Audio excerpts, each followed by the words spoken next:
Edpuzzle playlist because it's a few extra things, a few more things than what we have for some other. Okay.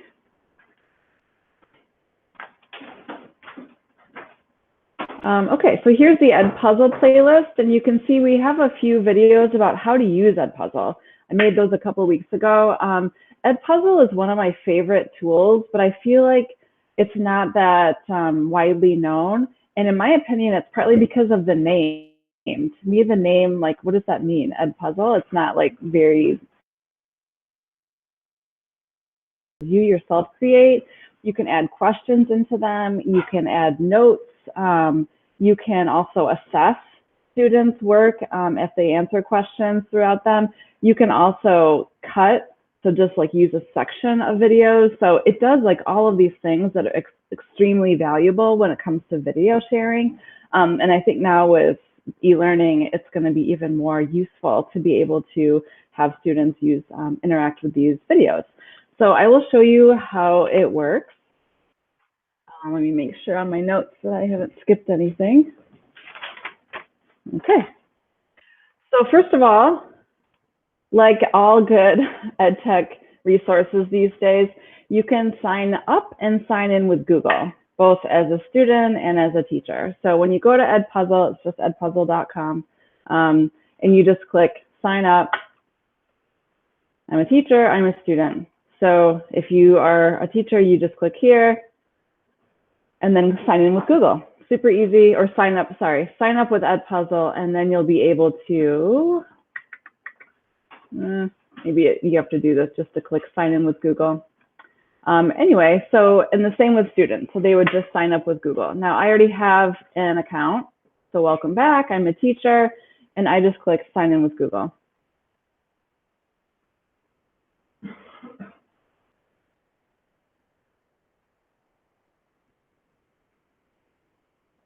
Okay, so if you, when you sign up students and have students sign up, they will actually need to enter a class code that you give to them. Although I think if they, I'm trying to think about this, I think if, because you can import classes via Google Classroom. So if you do it that way, I think they might still need a code though. So here's the dashboard. And then basically you've got your content, you've got your grade book here on the right, and you've got my classes, okay? So you click my classes, and here you can see my classes on the left. I've got this one called Master Test Class, which is one that I imported from Google Classroom. I also created a class from scratch, like not from Google Classroom, and it's called NetApp Vision Training. Now, if I wanted to add a new class, I just click add a new class. And if I wanted to just create one from scratch that's not connected to Google Classroom at all, I would just give it a name. I could add a description if I wanted to. Classic is what you probably would want because it gives you all the options and analytics in Edpuzzle. Open, students just have a class code. They don't even need to log in with Google. So if you want it to just be super simple and you don't even want students to have to like sign up for an account with Google, you could do open, and then they just need the code, and like for each individual assignment that you make for them, they just enter in their code. So just two different options for how you do this. Or you can import a class from Google Classroom. So one thing to note, if you are only using Edpuzzle because you want to create, like crop a video and maybe put in some like discussion questions that you as a class will do together, and you don't even want kids to have to like log in and answer questions, and you're not going to assess them, you don't even need to connect classes. You can just create videos and then share the links to the videos with them.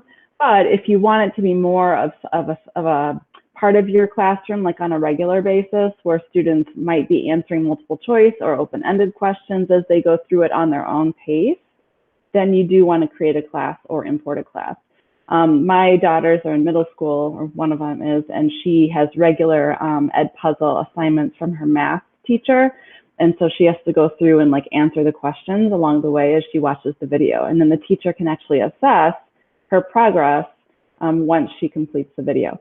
But again, you don't have to do all of that. You can just use it for like it's the video tools themselves that I will show you here. Okay. Again, any questions about that? Okay, I'm going to go on and actually show you what it looks like to interact with videos and what some of the things are that you can actually do with your videos. So, okay. So here we're in my content. So these are videos that I have edited, and I've pulled from different sources. I've pulled TED Talks. I've used just YouTube videos. I've used National Geographic videos. I've used Khan Academy videos. And then I have cropped them. I have added questions throughout the way. I've done a lot of different things with them. So I think I'll show you.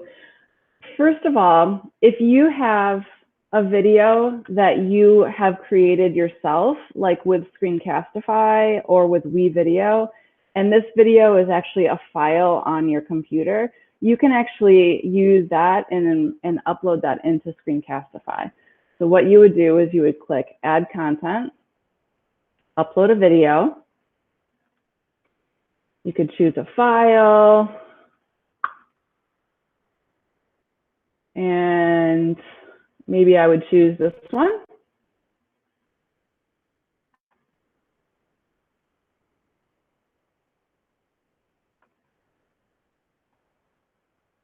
Okay, let's see.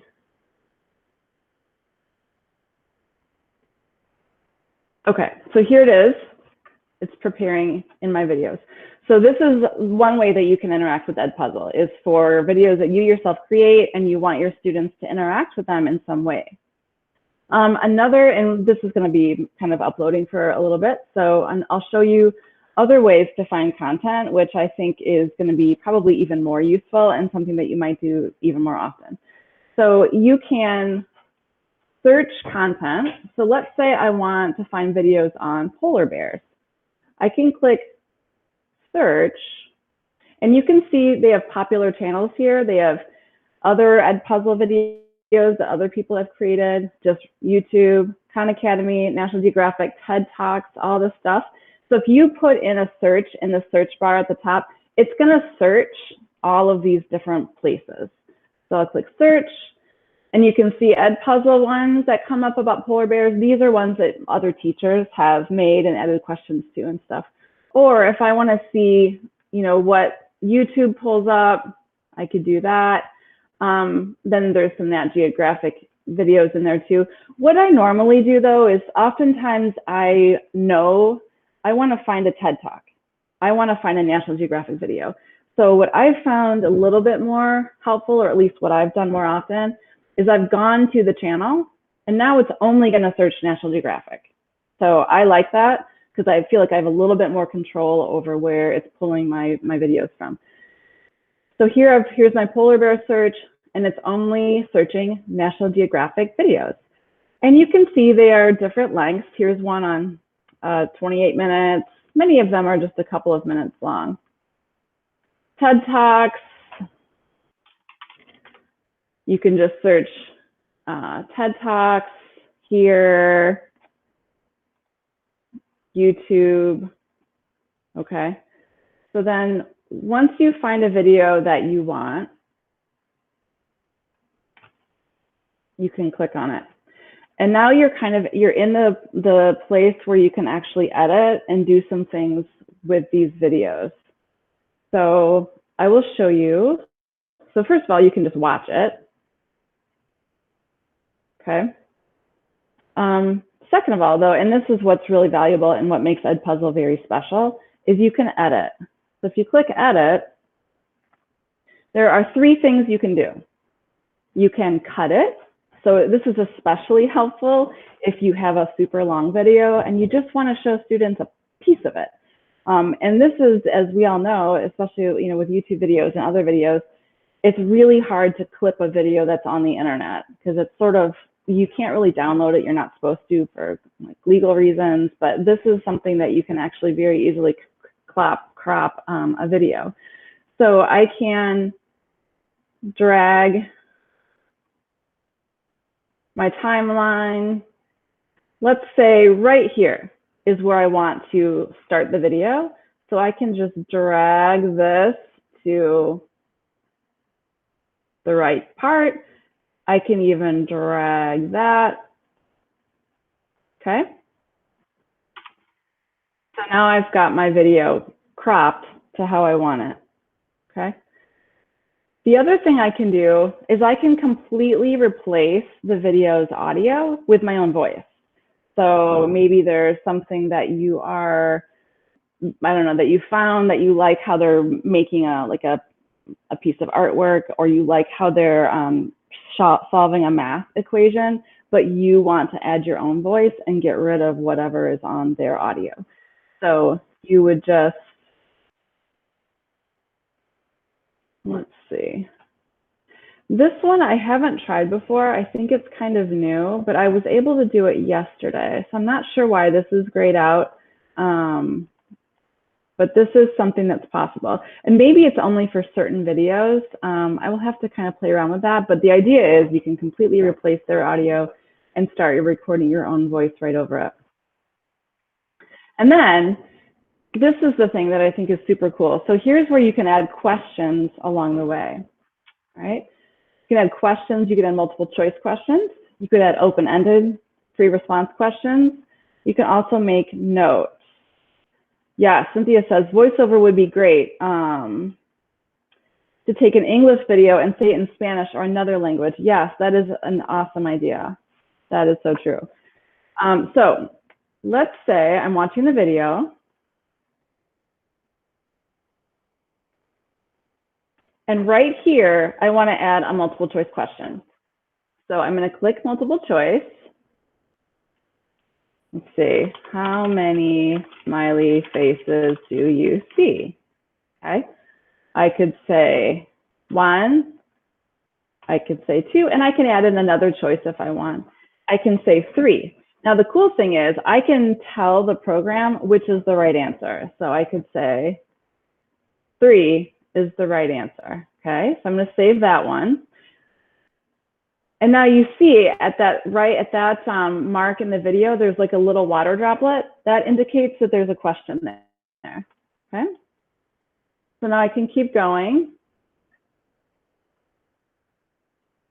And let's say here, I want to ask an open-ended question. I could say, why do people feel happy some days and sad other days? And I can click save.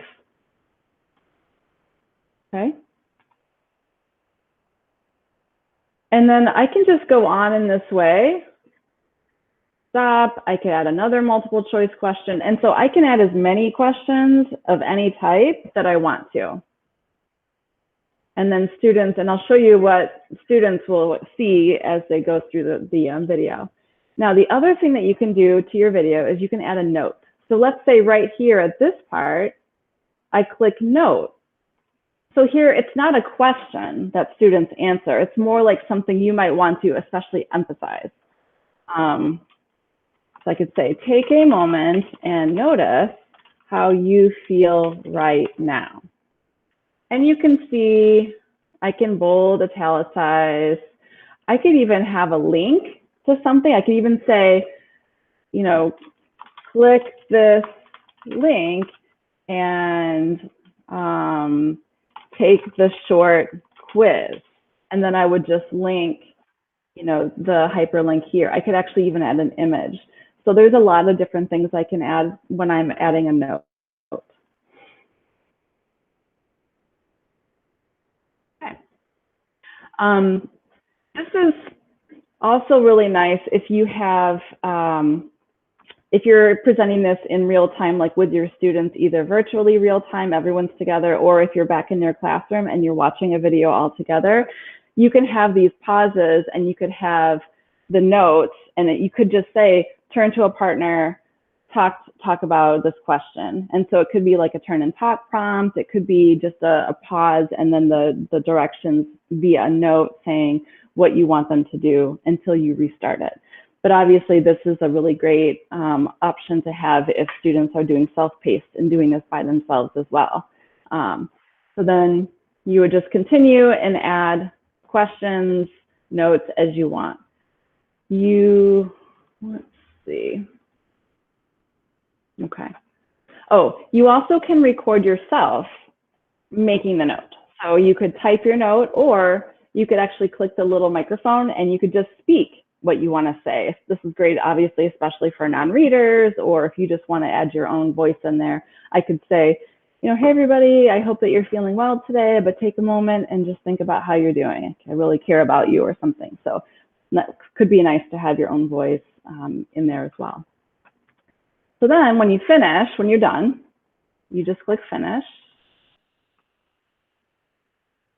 And then you can see here are the things that students have to do. So where it says to do, students will have to do these 2 questions. And again, if I had more questions, there would be more questions indicated in here. You notice my comment is not in here. That's because students don't have to do anything. So this is just what students have to do. And then if I watch it, I will see what students will experience. So at the first droplet right here, it stops, and students have to, they cannot go on, they have to answer the question. Or they could rewatch it. It says skip, but I feel like there might be an option where you make it so they can't skip a question. Submit. Oh dear. Okay, I think maybe I didn't do it properly. I didn't save that because I think I changed the correct answer to 3. But anyway, that's what it looks like if you get it wrong. And you can see the red is I got it wrong. So then it stops again. You know, they could type in something here, submit it. And then it says to be graded by my teacher still. Continue.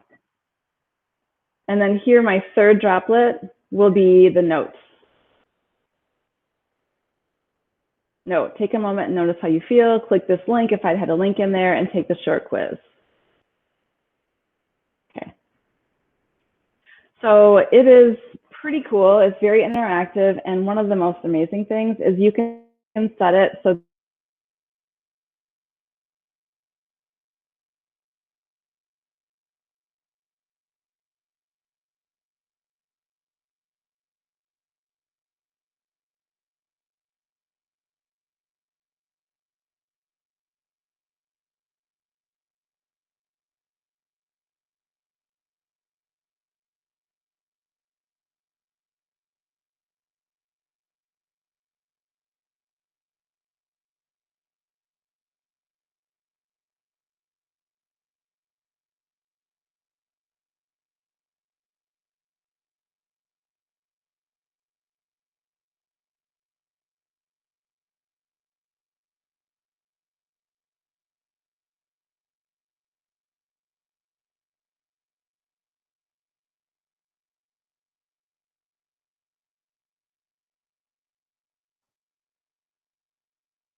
Okay, so I just got kicked off my computer, lost the internet connection.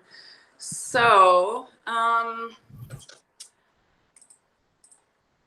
does anybody have any questions?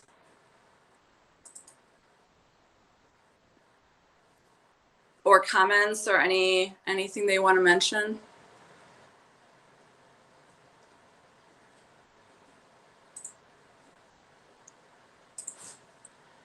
I am able to get back on, if you give me just a second.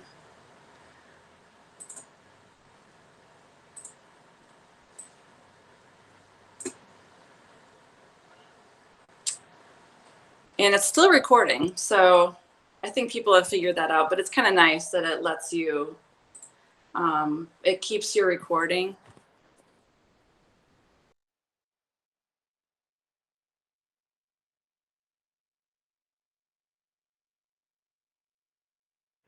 Okay, so it does keep recording even if you, the person who started the meet, gets kicked out. So that's kind of nice to know. So let me present again. This, okay. All right, so what you can see is I just clicked assign. So I clicked on my video, I clicked the assign button, and I can say which of my classes am I assigning it to. I could do my master test class or NetApp Vision training or whatever. I could say when is it kind of released, when is it available. I could say today, and then I could give it a due date if I wanted to. Here is where it says prevent skipping. So if you don't want students to be able to skip questions, you can turn that on. I definitely suggest you turn on closed captioning because that is good for all students, even if they don't have a hearing impairment, but it's just good kind of best practice for accessibility to have closed captioning turned on. And then you can also post on the Google Classroom, which is a pretty nice feature. I can also re-edit it. I can duplicate it if I want to maybe differentiate it and change some of the questions, use the same video that's cropped or whatever, but maybe edit some of the questions so I could duplicate it, or I could totally delete it. Question, Cynthia. So I do not have a class, but if I create a video or support a teacher, how do I share what I've done? Yes, good question. I'm gonna go back to my, so this is my content. These are all of the different ones that I've done.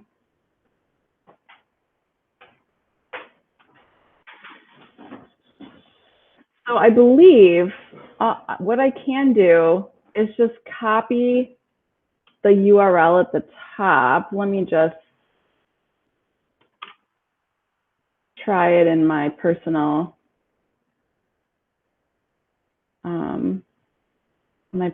Google and see if I can open it. Yeah. So you can actually just grab that URL right at the top and you can email it to a teacher. And then they can use it. They might be able to duplicate it if they have an Edpuzzle account as well. So you can also, like when you are on the dashboard, you can see what's trending. You can see what's trending in Illinois, what's trending in the United States, if that's ever at all useful to you. But it's pretty cool, I think, especially to make videos interactive because it's kind of hard to do that. But those are, oh, public Edpuzzle channel. Yeah, okay. So if you go to Edpuzzle, this popular channel here, Edpuzzle, and if you're like, I want to see what other teachers have created, almost like Seesaw Activity Library, where really great people have made activities that they're sharing. So let's say I wanted to see if anybody's made a good Edpuzzle on fractions. And I can see these are all teachers, and they have made all of these different Edpuzzles on fractions. I think you just have to click on one and then watch it and see what you think. So they're different lengths you can see here. So I can click on Tiffany's. I can watch it. She doesn't have any questions or anything, which is fine. Oh, you can see also the number next to the little droplets. That is how many questions or comments are in the Edpuzzle. So like if I clicked on this one by Noelle, I can see here she's got all these multiple choice questions. And I can't see them if I click here, so I'd actually have to go to the little droplet. And once it loads, it'll show me what her question was. But so this is a really nice way. Yep, here's that question that I just clicked on. What operation does the fraction bar represent? So that's pretty nice. And then if you like what you see, you can edit it, make it your own. You can make a copy, which is probably what I would do, and then edit it. You can assign it, and you can also share it with somebody else. So like Cynthia was saying.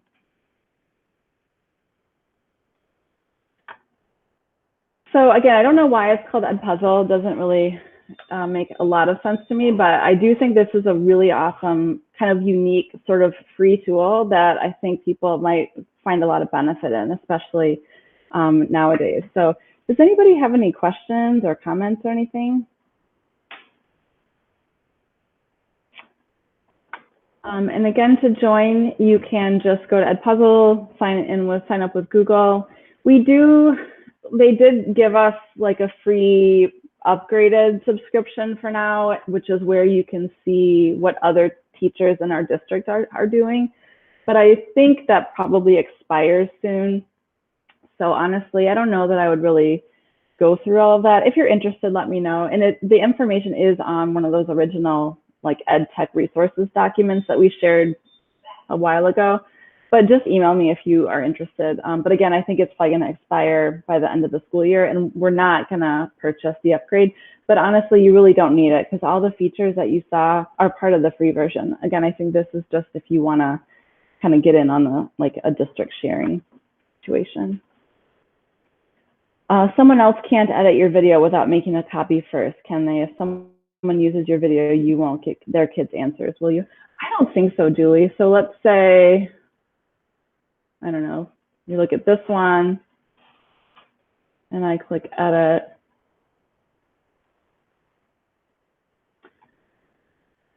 I mean, it looks like almost you are editing the original, but I just can't believe that's the case. Questions. Yeah, I don't know. I don't think so.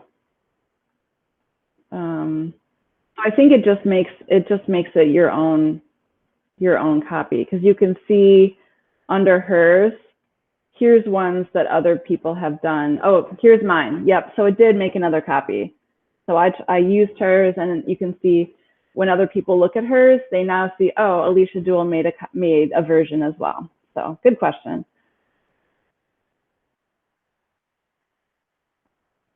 And again, you don't have to connect to a classroom at all. You can just use the straight up video yourself, especially if you don't want to assess students and have them answer questions. If you just really want them maybe to think about things along the way, or answer questions, but you're not like collecting really and assessing them. Oh, gradebook. So it is kind of cool. These are all my little students in my master test class. I don't have anything in here, but the gradebook feature is pretty cool if you do want to kind of assess your students and have them submit their answers. Then you'll be able to look at the different classes. You'll be able to look at your different Edpuzzle assignments that you shared, and then you will see them. And some of them are graded automatically, like the multiple choice questions, but then some you'd have to actually assess yourself, like the open-ended questions. So that's pretty much it. That's Edpuzzle. I encourage you to take a look. And again, we've got the YouTube playlist that basically breaks down what I've just shown you. But also this slam is recorded, so you can check that out as well. And then I'll do it again at 2. So I will stick around here. If there's any questions, feel free to ask me about this or anything. I'm going to send the CPDU sign-in sheet again in the chat.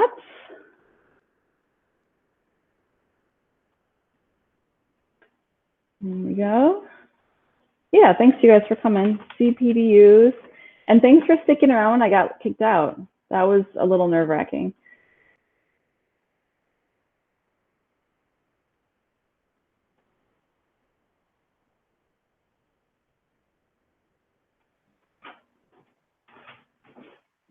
Hey, Alicia, I do have a question. Yeah. I could see using this like right away. There's a lot of great videos that I would like to use this. My main platform is Seesaw. Mm-hmm. I don't have a Google Classroom, and I don't post on Teachers Google Classroom. Mm-hmm. So if I did this and you showed how you pulled the URL up, would I be able to post that as a link on Seesaw, and then the kids be able to go to that? Yes. Yes. Would they need to be signed up?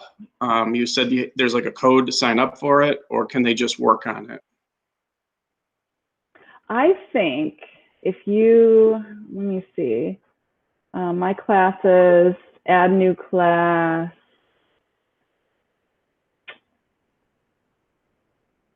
You know, do you want to see their answers? Like, do you want to assess them?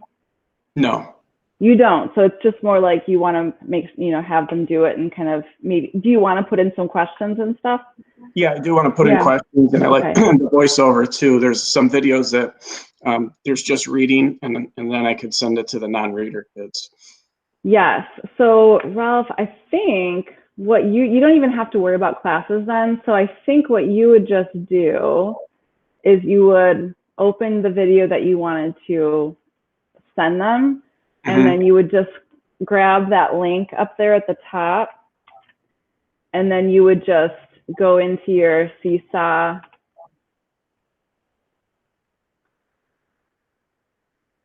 and let me go as a teacher. And we'll go into test. So you could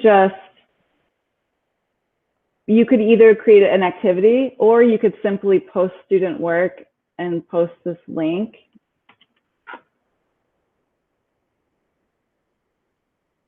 And you could record your voiceover, giving an explanation if you wanted, or a caption. All students, yeah, okay. So that's one way. So like, here's my this test account now sees this. And so they would see your that's perfect. Your video. They would just click on it, and then they could just play it. Awesome. Yeah. Okay. Yeah, that's great. Thank you. Sure. And again, you could do an activity and have it be a little bit more structured, or you could just send the link. So, and you might test it first, and just because you can post a student work and only assign it to one student, which you could do like the test student, and just see what it looks like. Right. Yeah, that's great. Thank you. Okay. Yeah, you're welcome.